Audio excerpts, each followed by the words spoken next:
When Neymar joined PSG in 2017 for a world record €222 million fee, Barcelona were in panic. They weren't just losing one of the best players on the planet, they were losing face. Humiliation engineered by a club like PSG, a club they once saw as beneath them. With no plan in place and with the start of the season just weeks away, Barcelona were desperate. That's why their response was not calculated. It was emotional. Because that same summer, they would sign a 20-year-old French winger who had only played a single season of Bundesliga football for an insane €135 million, tied for the most expensive signing the club had ever got. And this young player's name was Ousmane Dembélé. Dortmund were seriously trying to market this guy as some kind of French Neymar. And well, it seemed like they honestly did a great job. Because a year before, Dortmund bought Dembélé for only €15 million, basically 10xing their investment in a rather short amount of time. Because unknown to Barcelona, they were about to get something they weren't expecting. And Dembélé would turn out to be one of the most disliked Barcelona transfers and, quote, biggest scams in football history, setting off a chain of financially destructive events that would affect the club for several years, in which just recently they've only began to show signs of recovering from. Because not only did his move help ruin the club financially, their return on investment would basically be worthless. And of course, the moment he left, he would have the best form in his career and achieve club football dominance. This is the frustrating yet remarkable story of Ousmane Dembélé. Okay, so you might think, why in the world would Barcelona pay anything close to that amount for a guy like Dembélé? And the answer is that simply he was raw and electric. In his debut season in Germany, he would score 10 goals and provide 20 assists, total of 30 goal contributions in 49 matches. He dazzled fans with his unpredictable dribbling and rare ability to use both feet.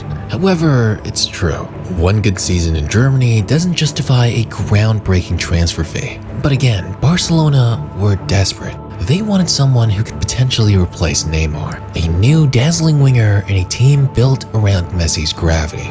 However, right away things would go terribly wrong, because barely weeks into his debut, Dembélé suffered a ruptured hamstring tendon, an injury that kept him out for several months. It was a freak injury, yes, but it exposed a troubling lack of muscular conditioning and preparation, and it would be the first of many. Across his Barcelona career, Dembélé missed over 100 matches due to injury. Soft tissue problems mainly plagued him. Hamstrings, thighs, groin strains, you name it. Dembélé just couldn't be fully healthy. And his explosiveness, which was a huge part of his young game, also became an insane liability. For years and years, it seemed like his body just couldn't handle the demands of top-flight football, and Barcelona's medical staff could never find a sustainable solution. In 6 seasons, he averaged just 21 La Liga appearances per campaign.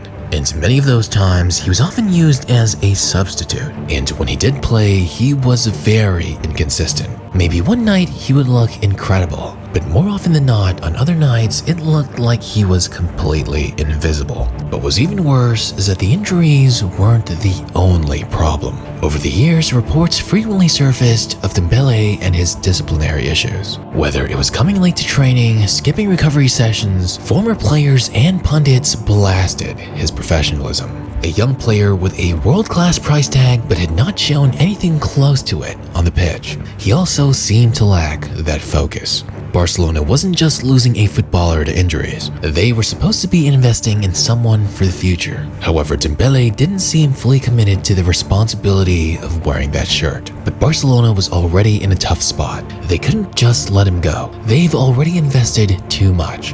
At first, they thought they were only waiting for the injury recoveries, but more and more it felt like they were waiting for a breakout that would never come.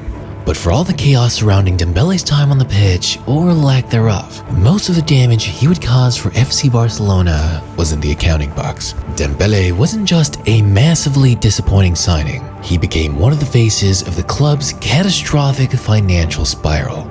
To get to the numbers exactly, Dembélé cost Barcelona a reported 105 million euros, with another 40 million euros in other variables. So technically speaking, Dembélé cost even more than Coutinho. And with the adjusted variable fees, this would make him the most expensive signing in Barcelona's history. And that was only the beginning of Barcelona's financial bleeding. According to leaked salary documents and reports from Spanish media, Dembélé was on a net salary of around 12 million euros annually, with bonuses and image rights swelling the number further. So over his 6 seasons at the club, including wages, bonuses, taxes, and medical expenses, conservative estimates place Barcelona's total financial commitment to Dembélé at just over 245 million euros. And what did they get in return? Less than 190 matches over 6 years. Over 100 matches missed through injury, 40 goals and 43 assists, an average of just 6.6 goals per season.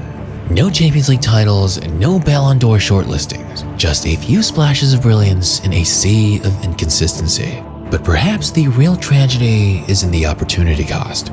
After all, Barcelona had banked 222 million from Neymar's sale in 2017, and that money could have stabilized the club, funded multiple smart acquisitions, or invested in their La Masia academy. Instead, they would lose money on a player who couldn't even stay on the pitch. Worse still was that Dembélé was part of a larger pattern. They would also buy Felipe Coutinho, Antoine Griezmann, and Miralem Pjanic. By 2021, Barcelona's wage bill had become the highest in the world, even outpacing rich clubs like Manchester United, Real Madrid, and even PSG. Insanely mind-boggling, especially when you realize they weren't even winning consistently anymore. Plus, imagine the kind of talent they could have gotten for a much better value, instead of spending closer to $1 billion on players that would end up tragically underperforming.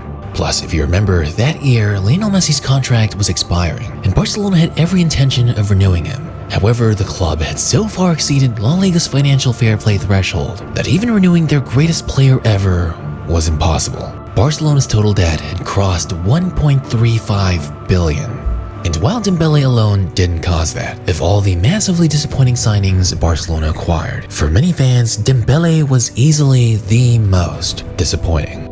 As Dembélé's contract approached its end in 2022, eventually he would sign a short-term deal with a release clause of 50 million euros, however, of which only half would go to Barcelona. And this clause would prove pivotal, because in the summer of 2023, PSG activated this release clause, acquiring Dembélé for the full 50 million euro amount. For Barcelona, this meant recouping only 25 million euros, a fraction of about 10% their initial investment. And Dembélé's move was particularly bitter, considering that PSG played the role in Neymar's departure and now were behind Dembélé's acquisition. Barcelona fans were confused. Some felt betrayed, while some were relieved that he was finally gone, and many others were completely bitter for his perceived uselessness in all those years. He was once seen as a beacon of hope, but ultimately Dembélé left with little to show. The financial loss to Barcelona was immense. The sense of being scammed only added to the wounds, and the pain of the opportunity cost and all of the time lost hoping for Dembélé to become better would forever haunt his image at the club. That's why, recently, the feeling that Barcelona and their fans got absolutely scammed by Dembélé is growing higher than ever. Because initially, when Dembélé joined PSG, few people actually cared. For years, he had this image of a busted project. But what would come as a shock to many football fans around the world is that in Paris, Dembélé was reborn. Firstly, there was the physical transformation. PSG's medical and fitness staff implemented a training routine designed to prevent the types of injuries that had plagued his career. And for the first time since 2017, Dembélé went through an entire season injury-free.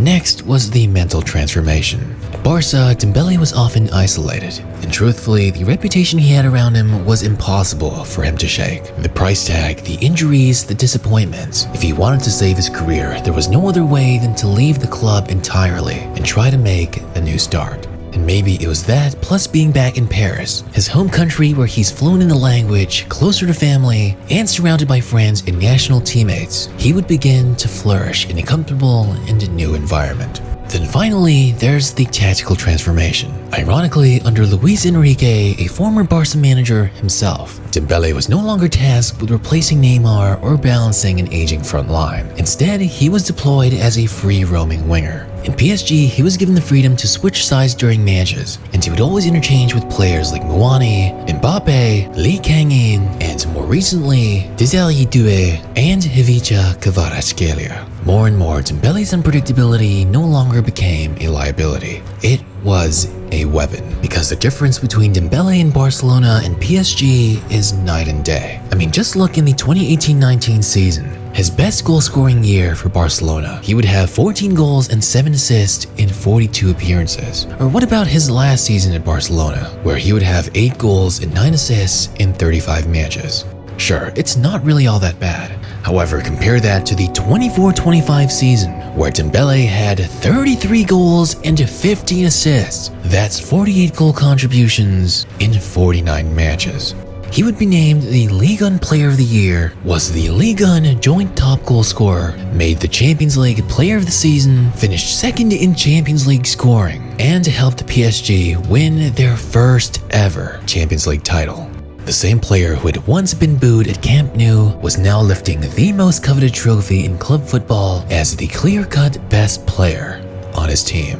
For Barcelona fans, it wasn't only painful, it was insulting. Why couldn't Dembélé have done that for them? I mean, I guess if you really simplify things down to it.